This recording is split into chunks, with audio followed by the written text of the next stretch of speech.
తిరుమల శ్రీ వెంకటేశ్వర స్వామి భక్తులు గోవిందమాలను ధరించిన స్వాములతో శ్రీవారి భక్తులైన జగన్నాథం గురుస్వామి ఇంటి వద్ద ఘనంగా గోవింద భజన కార్యక్రమాన్ని శ్రీవారి భక్తులు జగన్నాథం తన మిత్ర బృందంతో గోవింద స్వాములు అందరితో భజన కార్యక్రమాన్ని నిర్వహించారు.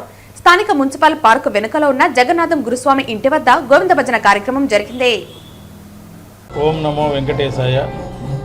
పవిత్రమైన భారతదేశంలో ఆంధ్రప్రదేశ్లోని ఈ తిరుమలలో ధనుర్మాసంలో మేమందరూ కూడా గోవింద స్వామిలో 2001 నుంచి కూడా ఈ గోవింద స్వామి అందరూ కూడా తిరుపతిలో, తిరుమలలో, రేణిగుంటలో, చంద్రగిరిలో భక్తులందరూ కలిసి వైకుంఠ ఏకాదశికి ఆ ద్వారం రోజు మేమందరూ కూడా భక్తులందరూ కూడా పవిత్రంగా అందరూ కొంతమంది 21 రోజు, కొంతమంది 41 రోజు, కొంతమంది 11 రోజులు వేసి వెంకటేశ్వర స్వామి భజనలు చేసుకుంటూ అందరూ తిరుపతిలోని కపిల తీర్థంలో స్నానం చేసి అందరూ గురుస్వాముల దగ్గర అందరూ ఇరుముళ్ళు కట్టుకొని తిరుపతి నుంచి గోవింద గోవింద అంటూ తిరుమలకి నడుచుకొని వెళ్ళి వెంకటేశ్వర స్వామిని దర్శనం చేసుకుంటాం.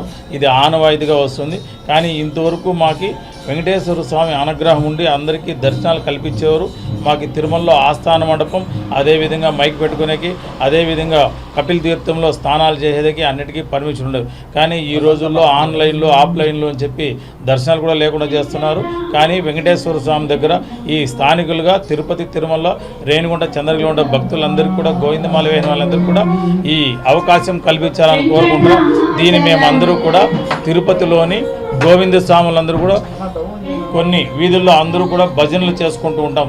ఈ ధనుర్మాసంలో ప్రతి ఒక్కరు అందరూ ఇంతకుముందు రాముల వారి గుడికాడ రామకృష్ణ గోవింద అనుకునేవాళ్ళు. ఇప్పుడు ప్రతి గుడికాడు కూడా అందరూ గోవింద నామాలు అందరూ వేసుకొని, గోవిందమాల వేసుకొని తిరుమలకి, తిరుపతికి పవిత్రతను కాపాడదని మేమందరూ కూడా నిలయమై వేల్చి ఉన్నాం.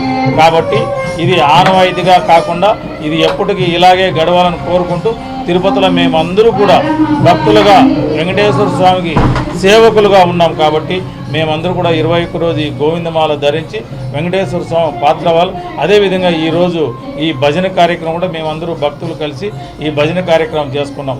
మిగతా ఉన్న వాళ్ళందరూ కూడా చూసి ఈ కార్యక్రమంలో అందరూ కూడా ఇది ఆనవాయితీగా పాటించి స్థానికులందరూ కూడా కొంతమంది భక్తులుగా ఉండి ఈ మాల వేసుకొని, వేసిన వాళ్ళు, వేయని వాళ్ళు అందరూ భక్తులే. కాబట్టి ఈ గోవిందమాలకు అర్థమేమంటే వెంకటేశ్వర స్వామికి ముఖ్యంగా పాత్ర పోషిస్తున్నటువంటి వెంకటేశ్వర స్వామికి ప్రథమ శిష్యులుగా అందరూ గోవిందమాలకే ఇంతకుముందు ప్రత్యేకంగా కొంతమందికి దర్శనాలు కూడా ఏర్పాట్లు చేసేవాళ్ళు. కాబట్టి అవన్నీ ఆనవాయితీపోయింది. కాబట్టి మేమందరూ కూడా గోవింద గోవింద అని వెంకటేశ్వర స్వామి దగ్గరికి ఎలా వెళ్ళాలని ఆ కార్యక్రమంలో అందరూ జేఈఓ గారిని, ఈఓ గారిని, చైర్మన్ గారిని కలుస్తున్నాం. కాబట్టి ఈ కార్యక్రమానికి టీవీలో చూసిన వాళ్ళు అందరూ కూడా పెద్దలకు, బోర్డుకి, టీటీడీకి, అదే కాకుండా గవర్నమెంట్ వాళ్ళకు కూడా తెలియజేయాలని మేమందరూ కోరుకుంటున్నాం.